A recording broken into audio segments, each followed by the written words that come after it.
ಓಂ ಶ್ರೀ ಗುರು ಬಸವಲಿಂಗಾಯ ನಮಃ. ಸರ್ವರಿಗೂ ಶರಣು ಶರಣಾರ್ಥಿಗಳು. ಕೈ ಮುಗಿದು ಶರಣು ಶರಣಾರ್ಥಿ ಅಂತ ಹೇಳ್ತೀರಾ? ಶರಣು ಶರಣಾರ್ಥಿ, ಶರಣು ಶರಣಾರ್ಥಿ, ಶರಣು ಶರಣಾರ್ಥಿ. ನಿಮಗೆಲ್ಲರಿಗೂ ಈ ಪದ ಹೊಸದಾದ ಪದ ಅಂತ ಅನ್ಕೊಂಡಿದ್ದೀರಿ. ಇದು 12ನೇ ಶತಮಾನದಲ್ಲಿ ಇದ್ದಂತಹ ಪ್ರಸಿದ್ಧವಾದಂತಹ ಪದಾನೇ ಶರಣು ಶರಣಾರ್ಥಿ. ಬಹಳ ಸಂತೋಷವಾಯಿತು ಮಕ್ಕಳೇ.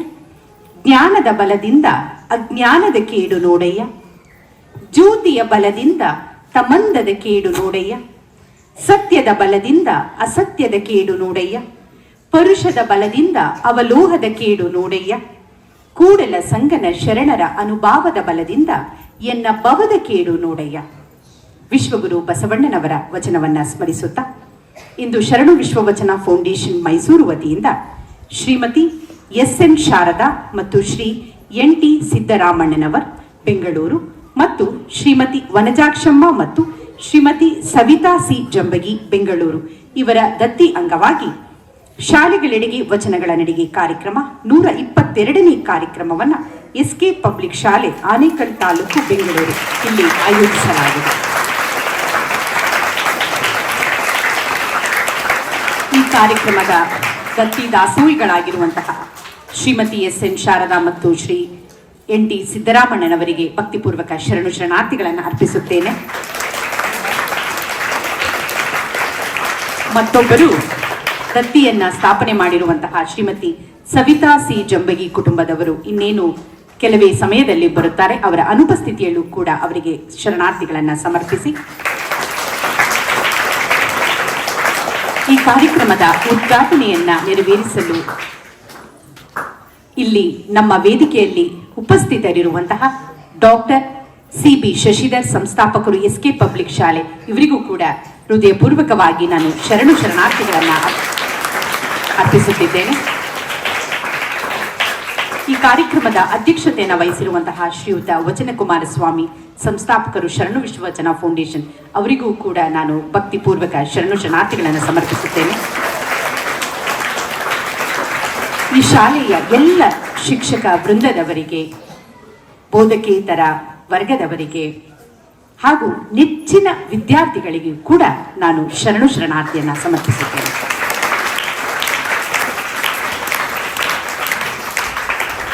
ಎತ್ತಣ ಮಾಮರ ಎತ್ತಣ ಕೋಗಿಲೆ ಎತ್ತಣಿದೆತ್ತ ಸಂಬಂಧವಯ್ಯ, ಬೆಟ್ಟದ ಮೇಲಿನ ನೆಲ್ಲಿಯ ಕಾಯಿ ಸಮುದ್ರದೊಳಗಣ ಉಪ್ಪು ಎತ್ತಣಿಂದೆತ್ತ ಸಂಬಂಧವಯ್ಯ, ಗುಹೇಶ್ವರ ಲಿಂಗಕ್ಕೂ ಎನಗೆಯು ಎತ್ತಣಿಂದೆತ್ತ ಸಂಬಂಧವಯ್ಯ.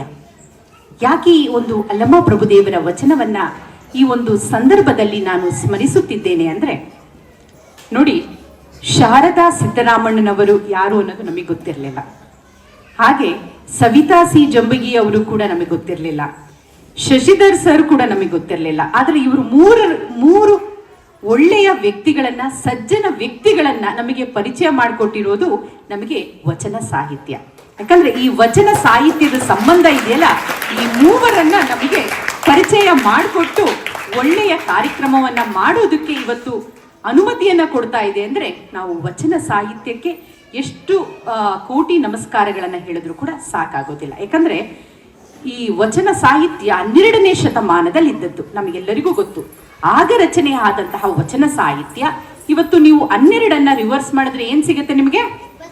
21. ಎಷ್ಟನೇ ಶತಮಾನದಲ್ಲಿ ಇದೀವಿ ನಾವು ಇವಾಗೆಲ್ಲ? 21ನೇ ಶತಮಾನದಲ್ಲಿದ್ದೀವಿ. ಇಲ್ಲಿಯವರೆಗೂ ಕೂಡ ಇನ್ನೂ ವಚನ ಸಾಹಿತ್ಯ ಜೀವಂತವಾಗಿದೆ ಅಂದ್ರೆ ಅದರಲ್ಲಿರುವಂತಹ ಶ್ರೇಷ್ಠತೆಯಿಂದ, ಆ ಒಳ್ಳೆಯ ವಿಷಯಗಳನ್ನ ನಾವೆಲ್ಲರೂ ತಿಳಿದುಕೊಳ್ಬೇಕು ಅನ್ನುವ ಆ ಒಂದು ರೂಪದಲ್ಲಿ ನಾವು ಏನ್ ಮಾಡ್ತಾ ಇದ್ದೀವಿ, ಶಾಲೆಗಳೆಡೆಗೆ ವಚನಗಳ ನಡಿಗೆ ಅನ್ನೋ ಕಾರ್ಯಕ್ರಮವನ್ನ ನಾವು ಪ್ರತಿಯೊಂದು ಶಾಲೆಯಲ್ಲೂ ಕೂಡ ಆಯೋಜಿಸ್ತಾ ಇದ್ದೀವಿ. ಆ ಒಂದು ಕಾರಣದಿಂದ ಈ ಸಲ ನಾವು ಶಶಿಧರ್ ಸರ್ ಅನ್ನ ನಾವು ಕೇಳಿದ್ವಿ. ಆಗ ಅವರು ನಮಗೆ ಬಹಳ ನಗುಮುಖದಿಂದ ನೀವು ಬಂದು ಆರಾಮಾಗಿ ನೀವು ಕಾರ್ಯಕ್ರಮವನ್ನ ಮಾಡಬಹುದು ಅಂತ ನಮ್ಗೆ ಹೇಳ್ಕೊಟ್ರು. ಶಶಿಧರ್ ಬಗ್ಗೆ ಸರ್ ಬಗ್ಗೆ ನಾನು ನಿಮಗೆ ಪರಿಚಯ ಮಾಡ್ಕೊಡ್ಬೇಕು ಅಂದ್ರೆ, ನಮಗೆಲ್ಲರಿಗೂ ನಡೆದಾಡುವ ದೇವರು ಅಂದ್ರೆ ಯಾರು ಅಂತ ಗೊತ್ತಲ್ವಾ? ತ್ರಿವಿಧ ದಾಸೋಹಿ, ನಡೆದಾಡುವ ದೇವರು, ಸಿದ್ಧಗಂಗೆಯ ಸಿದ್ಧಿ ಪುರುಷರು ಯಾರು? ಡಾಕ್ಟರ್ ಶ್ರೀ ಶಿವಕುಮಾರ ಮಹಾಸ್ವಾಮಿಗಳವರು. ಅವರ ಪರಮ ಭಕ್ತರು ಮತ್ತು ಶಿಷ್ಯರು ಯಾರು ಅಂದ್ರೆ ನಮ್ಮ ಡಾಕ್ಟರ್ CB ಶಶಿಧರ್ ಸರ್. ಅವರು ಒಂದು ಶಾಲೆಯಲ್ಲಿ ಇವತ್ತು ಒಳ್ಳೆಯ ಒಂದು ಅರ್ಥಪೂರ್ಣವಾದಂತಹ ಕಾರ್ಯಕ್ರಮ ಮಾಡ್ತಾ ಇರೋದು ನಮಗೆ ಸಂಸ್ಥೆಯ ವತಿಯಿಂದ ಹಾಗೂ ವೈಯಕ್ತಿಕವಾಗಿ ಬಹಳ ಸಂತಸವನ್ನ ತಂದುಕೊಟ್ಟಿದೆ. ಸರ್ ಅವರು ಬಹಳ ಸರಳವಾಗಿ ಕಾಣಿದ್ರು ಕೂಡ ಬಹಳ ಘನ ವ್ಯಕ್ತಿತ್ವ ಹೊಂದಿರುವವರು. ಬಹಳ ಒಳ್ಳೆ ಕೆಲಸಗಳನ್ನ ಮಾಡ್ತಿದ್ದಾರೆ, ಚಟುವಟಿಕೆಗಳನ್ನ ಮಾಡ್ತಿದ್ದಾರೆ. ಅವರಿಗೆ ಜೀವನದಲ್ಲಿ ಯಾವುದು ಹೆಚ್ಚು ಪ್ರಿಯ ಅಂತಂದ್ರೆ ವಿದ್ಯಾರ್ಥಿಗಳೇ ಹೆಚ್ಚು ಪ್ರಿಯ. ಸಾಕಷ್ಟು ನಾನು ಫೇಸ್ಬುಕ್ ಅಲ್ಲಿ ನೋಡ್ತಿರ್ತೀನಿ, ಪ್ರತಿಯೊಬ್ಬ ಮಕ್ಕಳ ಹುಟ್ಟು ಹಬ್ಬವನ್ನ ಅವರ ಮನೆಯ ಒಂದು ಕುಟುಂಬದ ಸದಸ್ಯರ ಹುಟ್ಟು ಹಬ್ಬದ ಹಾಗೆ ಅವರು ತುಂಬಾ ಸಂಭ್ರಮಿಸ್ತಾ ಇರ್ತಾರೆ.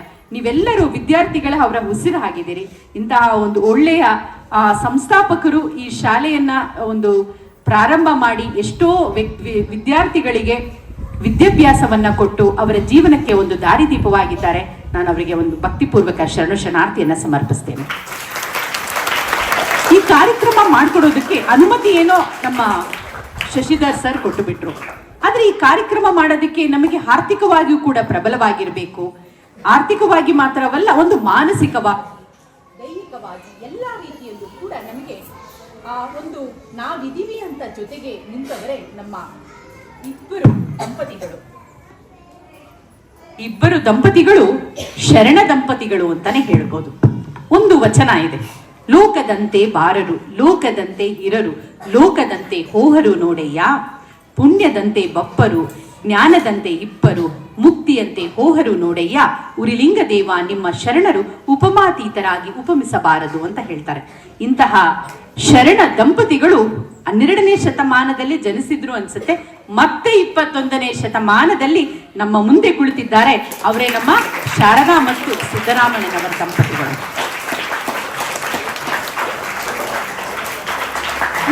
ಇವರ ಬಗ್ಗೆ ನಾನು ಹೇಳಬೇಕಾದ್ರೆ ಮತ್ತೊಂದು ವಚನವನ್ನ ಹೇಳಲೇಬೇಕು. ಉಭಯ ದೃಷ್ಟಿ ಏಕದೃಷ್ಟಿಯಲ್ಲಿ ಕಾವಂತೆ ದಂಪತಿ ಏಕ ಭಾವವಾಗಿ ನಿಂದಲ್ಲಿ ಗುಹೇಶ್ವರ ಲಿಂಗಕ್ಕೆ ಅರ್ಪಿತವಾಯಿತು ಸಂಗನ ಬಸವಣ್ಣ ಅಂತ ಅಲ್ಲಮ ಪ್ರಭುದೇವರು ವಚನವನ್ನ ರಚಿಸ್ತಾರೆ. ಅಂದ್ರೆ ಎರಡು ಕಣ್ಣುಗಳು ಒಂದೇ ದಿಕ್ಕಿನಲ್ಲಿ ನೋಡ್ಬೇಕು. ಒಂದೇ ದಿಕ್ಕಿನಲ್ಲಿ ನೋಡಿದ್ರೆ ಏನಾಗುತ್ತೆ, ಯಾವುದೇ ನೋಟ ಆಗ್ಲಿ ನಮ್ಗೆ ಸ್ಪಷ್ಟವಾಗಿ ಕಾಣುತ್ತೆ. ಅದೇ ರೀತಿ ದಂಪತಿಗಳು ಇಬ್ಬರು ಏಕಭಾವವಾಗಿ ನಿಂದಲ್ಲಿ ಅವರು ಒಂದು ಸಂಸಾರ ಜೀವನ ಆಗಿರ್ಬೋದು, ಒಂದು ಸಾಮಾಜಿಕ ಆಗಿರ್ಬೋದು, ಯಾವುದರಲ್ಲಿ ಆಗಿ ಒಟ್ಟಾಗಿ ಅವರು ಇದ್ದಾಗ ಅವರಿಗೆ ಯಶಸ್ಸು ಅವರಿಗೆ ಆಗುತ್ತೆ ಅನ್ನೋದಕ್ಕೆ ನಮಗೆ ಈ ದಂಪತಿಗಳೇ ನಮಗೆ ಮಾದರಿ ಆಗ್ತಾರೆ. ಇವರು ಧಾರವಾಡ ಜಿಲ್ಲೆಯವರು. ಸರ್ ನಮ್ಮ ಸಿದ್ದರಾಮಣ್ಣ ಸರ್ ಧಾರವಾಡ ಜಿಲ್ಲೆಯವರು, ನಮ್ಮ ಶಾರದಮ್ಮ ಮೇಡಮ್ನವರು ದಾವಣಗೆರೆಯವರು. ನೋಡಿ, ಧಾರವಾಡ ಎಲ್ಲಿದೆ, ದಾವಣಗೆರೆ ಎಲ್ಲಿದೆ, ಆದ್ರೂ ಕೂಡ ಅವರಿಬ್ಬರನ್ನ ಒಂದು ದಾಂಪತ್ಯ ಜೀವನದಲ್ಲಿ ಒಟ್ಟುಗೂಡಿಸಿ ಪರಮಾತ್ಮ ಅವರನ್ನ ಒಳ್ಳೆಯ ಕೆಲಸಗಳನ್ನ ಮಾಡೋದಕ್ಕೆ ಅನುಮತಿ ಮಾಡಿಕೊಟ್ಟಿದ್ದಾರೆ. ಸಾಕಷ್ಟು ಒಳ್ಳೆ ಕೆಲಸಗಳನ್ನ ಮಾಡ್ತಿದ್ದಾರೆ. ಅವರು 80 ಕ್ರಾಸ್ಡ್, ಅವರು 80 ವರ್ಷ ಮೇಲೆ ಆಗಿದೆ ಇಬ್ಬರು ದಂಪತಿಗಳಿಗೆ. ಇನ್ನೂ ಕೂಡ ಅವರ ಒಂದು ಬಾಂಧವ್ಯವನ್ನ ನೋಡ್ಬೇಕಾದ್ರೆ ಬಹಳ ಸಂತೋಷವಾಗುತ್ತೆ. ಈ ಒಂದು ವಯಸ್ಸಿನಲ್ಲಿ ಕೂಡ ಒಬ್ಬರಿಗೆ ಒಬ್ರು ಎಷ್ಟು ಚೆನ್ನಾಗಿ ನೆರವಾಗ್ತಾರೆ ಅಂದ್ರೆ, ಅವರು ಒಂದ್ಸಲ ನಾವು ಅವರನ್ನ ಭೇಟಿ ಮಾಡ್ಬೇಕು ಅಂದಾಗ ನಮ್ಮನ್ನ ಭೇಟಿ ಮಾಡೋದಕ್ಕಾಗಲ್ಲ, ನಾವು ಆಸ್ಪತ್ರೆಯಲ್ಲಿ ಇದೀವಿ ಅಂದ್ರು. ಇಲ್ಲ ಸರ್, ನಾವು ಅಲ್ಲೇ ಬಂದು ಭೇಟಿ ಮಾಡ್ತೀವಿ ಅಂದಾಗ ಆ ಆಸ್ಪತ್ರೆಯಲ್ಲಿ ಹೋದಾಗ ಗಂಡ ಹೆಂಡತಿಯನ್ನ ಎಷ್ಟು ಚೆನ್ನಾಗಿ ನೋಡ್ಕೋತಿದ್ದಾರೆ, ಹೆಂಡತಿ ಗಂಡನನ್ನ ಎಷ್ಟು ಚೆನ್ನಾಗಿ ನೋಡ್ತಿದ್ದಾರೆ. ಇಂತಹ ಅನ್ಯೋನ್ಯ ಭಾವ ನಮಗೆ ಸಾಕಷ್ಟು ಜೇಡರ ದಾಸಿಮಯ್ಯ ದುಗ್ಗಳೆ ದಂಪತಿಯಲ್ಲಿ ನಾವು ನೋಡ್ತಿದ್ವಿ, ಬಸವಣ್ಣ ನೀಲಾಂಬಿಕೆಯಲ್ಲಿ ನೋಡ್ತಿದ್ವಿ, ಅಡಪದ ಹಪ್ಪಣ್ಣ ಕಾಳವೆಯಲ್ಲಿ ನೋಡ್ತಿದ್ವಿ. ಹೀಗೆ ಸಾಕಷ್ಟು ದಂಪತಿಗಳಿದ್ರು. ಮೋಳಿಗೆ ಮಾರಯ್ಯ, ಮೋಳಿಗೆ ಮಹಾದೇವಿ, ಆಯ್ದಕ್ಕಿ ಮಹಾದೇವಿ ಇದ್ರು. ಹೀಗೆ ಅಷ್ಟೊಂದು ದಂಪತಿಗಳನ್ನ ನಾವು 12ನೇ ಶತಮಾನದಲ್ಲಿ ನೋಡ್ತಿದ್ವಿ. 21ನೇ ಶತಮಾನದಲ್ಲಿ ಕೂಡ ಯಾರಾದ್ರೂ ಸಿಗ್ತಾರಾ ಅಂದ್ರೆ ಅವರು ನಮ್ಮ ಶಾರದಾ ಮತ್ತು ಸಿದ್ದರಾಮಣ್ಣನವರು. ಅವರಿಗೆ ಜೋರಾಗಿ ಚಪ್ಪಾಳೆ ತಟ್ಟಣ. ಸಾಮಾನ್ಯವಾಗಿ ಈಗ ಸ್ವಲ್ಪ ಏನಾದ್ರೂ ಮನಸ್ತಾಪ ಆದ್ರೆ ಮನೆಯಲ್ಲಿ ಆ ದಾಂಪತ್ಯ ಜೀವನ ಸಾಕಷ್ಟು ದಿನ ಉಳಿಯೋದಿಲ್ಲ. ಆದರೆ 80 ವರ್ಷದ ಮೇಲೂ ಕೂಡ ಆ ದಾಂಪತ್ಯ ಜೀವನದಲ್ಲಿ ಅರ್ಥಪೂರ್ಣವಾಗಿ ಬದುಕಿ ಬಾಳಿದವರು ಈ ಶರಣ ದಂಪತಿಗಳು. ಇವರಿಗೆ 4 ಜನ ಮಕ್ಕಳು. 4 ಜನರಲ್ಲಿ 2 ಗಂಡು ಮಕ್ಕಳು, 2 ಹೆಣ್ಣು ಮಕ್ಕಳು. 4 ಜನ ಹೊರದೇಶದಲ್ಲಿದ್ದಾರೆ, ಇಂಜಿನಿಯರ್ ಆಗಿ, ವೈದ್ಯರಾಗಿ ಅಲ್ಲಿ ಕರ್ತವ್ಯವನ್ನ ನಿರ್ವಹಿಸ್ತಿದ್ದಾರೆ. ಅವರು ಕೂಡ ತಂದೆ ತಾಯಿಯ ರೀತಿಯೇ ಕೂಡ ಅವರು ಕೂಡ ಅಲ್ಲಿ ಒಳ್ಳೆಯ ಕನ್ನಡ ಸಾಹಿತ್ಯವನ್ನ ಬೆಳೆಸುವಂತಹ, ಅಭಿವೃದ್ಧಿ ಬೆಳೆಸುವಂತಹ ಚಟುವಟಿಕೆಗಳಲ್ಲಿ ಅವರು ಕೂಡ ಭಾಗಿಯಾಗಿದ್ದಾರೆ. ಅವರು ಕುಟುಂಬದವರು ಇವತ್ತು ಒಂದು ದತ್ತಿ ಸ್ಥಾಪನೆ ಮಾಡಿ ಶಾಲೆಗಳೆಡೆಗೆ ವಚನಗಳ ನಡಿಗೆ ಅನ್ನುವ ಕಾರ್ಯಕ್ರಮವನ್ನ ಕಣ್ತುಂಬಿಕೊಳ್ಳೋದಕ್ಕೆ ಇವತ್ತು ನಿಮ್ಮ ಶಾಲೆಗೆ ಬಂದಿದ್ದಾರೆ. ಇಂತಹ ಒಳ್ಳೆಯ ಶರಣ ದಂಪತಿಗಳು ನಮಗೆ ಸಿಕ್ಕಿರೋದು, ದತ್ತಿ ಸ್ಥಾಪನೆ ಮಾಡಿರೋದು ನಿಮಗೆಲ್ಲರಿಗೂ ಉಪಯೋಗ ಆಗುತ್ತೆ. ಯಾಕಂದ್ರೆ ಈ ದಿನ ನೀವೆಲ್ಲರೂ ವಚನ ವಾಚನ ಮಾಡ್ತೀರಿ, ನೀವೆಲ್ಲರೂ ಏನ್ ಮಾಡ್ತೀರಿ, ವಚನಗಳನ್ನ ಹೇಳ್ತೀರಿ ಅಲ್ವಾ. ವಚನಗಳನ್ನ ಹೇಳಿ ನೀವು ಅದಕ್ಕೆ ಅರ್ಥವನ್ನ ತಿಳಿದುಕೊಳ್ತೀರಿ, ಅದನ್ನ ಜೀವನದಲ್ಲಿ ಅಳವಡಿಸ್ಕೊಂಡ್ರೆ ನಿಮ್ಮ ಬದುಕು ಬಹಳ ತುಂಬಾ ಚೆನ್ನಾಗಿರುತ್ತೆ. ಇಂತಹ ಶರಣ ದಂಪತಿಗಳಿಗೆ ನಾನು ಭಕ್ತಿಪೂರ್ವಕ ಶರಣಾರ್ಥಿಗಳನ್ನ ಕೊಡುತ್ತೇನೆ. ಮತ್ತೆ ಇನ್ನೊಬ್ರು ಸವಿತಾ ಸಿ ಜಂಬಗಿ ಅಂತ, ಇವರ ತಾಯಿ ಹೆಸರು ವನಜಾಕ್ಷಮ್ಮ ಅಂತ, ತಂದೆ ಹೆಸರು ಶೇಖರಪ್ಪ ಅಂತ. ಇವರು ಮೂಲತಃ ಬಸವನ ಬಾಗೇವಾಡಿಯವರು. ಬಸವನ ಬಾಗೇವಾಡಿ ಅಂದ್ರೆ ನಮ್ಗೆ ಯಾರು ನೆನಪು ಬರ್ತಾರೆ ಅಂದ್ರೆ ಬಸವಣ್ಣನವ್ರು ನೆನಪು ಬರ್ತಾರೆ. ಯಾಕಂದ್ರೆ ಬಸವಣ್ಣನವರ ಜನನ ಎಲ್ಲಾಗುತ್ತೆ, ಬಸವನ ಬಾಗೇವಾಡಿಯಲ್ಲಿ ಆಗುತ್ತೆ. ವಿಜಯಪುರ ಜಿಲ್ಲೆಯವರು ಅವರ ತಂದೆ ತಾಯಿಗಳು. ಆದ್ರೆ ಅವರು ಹುಟ್ಟಿದ್ದು ಬೆಳೆದಿದ್ದು ವಿದ್ಯಾಭ್ಯಾಸವನ್ನ ಮಾಡಿದ್ದು ಶಿವಮೊಗ್ಗ ಜಿಲ್ಲೆಯಲ್ಲಿ. ಮುಂದೆ ಅವರು ರಾಣಿಬೆನ್ನೂರಿಗೆ ಅವರು ಮದುವೆಯನ್ನ ಹಾಕ್ತಾರೆ. ಅವರು ಈಗ ಸದ್ಯಕ್ಕೆ ಊಡಿಯಲ್ಲಿ ಅವರು ನಿವಾಸಿಯಾಗಿ ಇಲ್ಲಿ ಅವರು ವಾಸವನ್ನ ಮಾಡ್ತಿದ್ದಾರೆ. ಅವರು ಬಸವ ಅಭಿಮಾನಿಗಳು ಅಂತ ಹೇಳಿದ್ರೆ ತಪ್ಪಾಗಲ್ಲ. ಯಾಕಂದ್ರೆ ಅವರು ಮಾತೆ ಮಹಾದೇವಿಯ ಪರಮ ಭಕ್ತರು. ನಿಮ್ಗೆಲ್ಲರಿಗೂ ಗೊತ್ತಿರ್ಬೇಕು, ಜಗದ್ಗುರು ಮಾತೆ ಮಹಾದೇವಿಯವರು ರಾಷ್ಟ್ರೀಯ ಬಸವದಳವನ್ನ ಅವರು ಸ್ಥಾಪನೆ ಮಾಡಿ ಅವರು ಆ ಒಂದು ಒಳ್ಳೆಯ ಕೆಲಸಗಳನ್ನ ಮಾಡ್ತಾ ಇದ್ದಾರೆ. ಲಿಂಗಾನಂದ ಸ್ವಾಮೀಜಿಯವರು ಕೂಡ ಜೊತೆಗಿದ್ರು. ಅವರ ಶಿಷ್ಯರಾದಂತಹ ಮಾತೆ ಮಹಾದೇವಿಯವರು ಕೂಡ ಸಾಕಷ್ಟು ಬಸವ ತತ್ವವನ್ನ ಎಲ್ಲ ಕಡೆ ಪಸರಿಸುವಂತಹ ಕೆಲಸದಲ್ಲಿ ಅವರನ್ನ ಮೀರಿಸುವಂತವ್ರು ಯಾರು ಇಲ್ಲ ಅಂತ ಹೇಳ್ಬೋದು. ಆ ಮಟ್ಟಿಗೆ ಬಸವ ತತ್ವವನ್ನ ನಮ್ಮ ದೇಶ ಮಾತ್ರ ಅಲ್ಲ, ಬೇರೆ ದೇಶದಲ್ಲೂ ಕೂಡ ಸಾಕಷ್ಟು ಅಭಿಮಾನಿಗಳು ಭಕ್ತರನ್ನ ಹೊಂದಿರುವಂತವರು ನಮ್ಮ ಜಗದ್ಗುರು ಮಾತೆ ಮಹಾದೇವಿ. ಅವರ ಪರಮ ಭಕ್ತರು ನಮ್ಮ ಈ ಸವಿತಾ ಸಿ ಜಂಬಗಿಯವರು. ಅವರಿಗೂ ಕೂಡ ಇಬ್ರು ಮಕ್ಕಳಿದ್ದಾರೆ. ಇಬ್ರು ಮಕ್ಕಳು ಕೂಡ, ಮಗ ಮತ್ತು ಮಗಳು. ಅವರು ಕೂಡ ಹೊರದೇಶದಲ್ಲಿ, ಒಬ್ರು ಲಂಡನ್ ಅಲ್ಲಿ, ಒಬ್ರು ಜರ್ಮನಿಯಲ್ಲಿ ಕೂಡ ಅವರು ವಾಸವಾಗಿದ್ದು ಅಲ್ಲಿ ಕೂಡ ಕರ್ತವ್ಯವನ್ನ ನಿರ್ವಹಿಸಿದ್ದಾರೆ. ದಾಸೋಹಕ್ಕೆ ಮತ್ತೊಂದು ಹೆಸರೇ ಇವರು. ಯಾಕಂದ್ರೆ ನಾವು ಈ ರೀತಿ ಒಂದು ಶಾಲೆಗಳಲ್ಲಿ ಕಾರ್ಯಕ್ರಮವನ್ನ ಮಾಡ್ತಿದೀವಿ ಅಂದಾಗ ನಾನು ಒಂದು ದತ್ತಿಯಲ್ಲ 2 ದತ್ತಿಯನ್ನ ಸ್ಥಾಪನೆ ಮಾಡ್ತೀನಿ ಅಂತ ಹೇಳಿ ಇವತ್ತು 2 ದತ್ತಿಯನ್ನ ಸ್ಥಾಪನೆ ಮಾಡಿದ್ದಾರೆ ಸವಿತಾ ಸಿ ಜಂಬಗಿ ಕುಟುಂಬದವರು. ಮತ್ತೆ ಅವರ ತಾಯಿ ಕೂಡ ಅಷ್ಟೇ, ವನಜಾಕ್ಷಮ್ಮ. ಯಾವಾಗ್ಲೂ ಬಸವ ತತ್ವನ, ಬಸವಣ್ಣ ಅಂದ್ರೆ ಅವರಿಗೆ ಒಂದು ಉಸಿರು.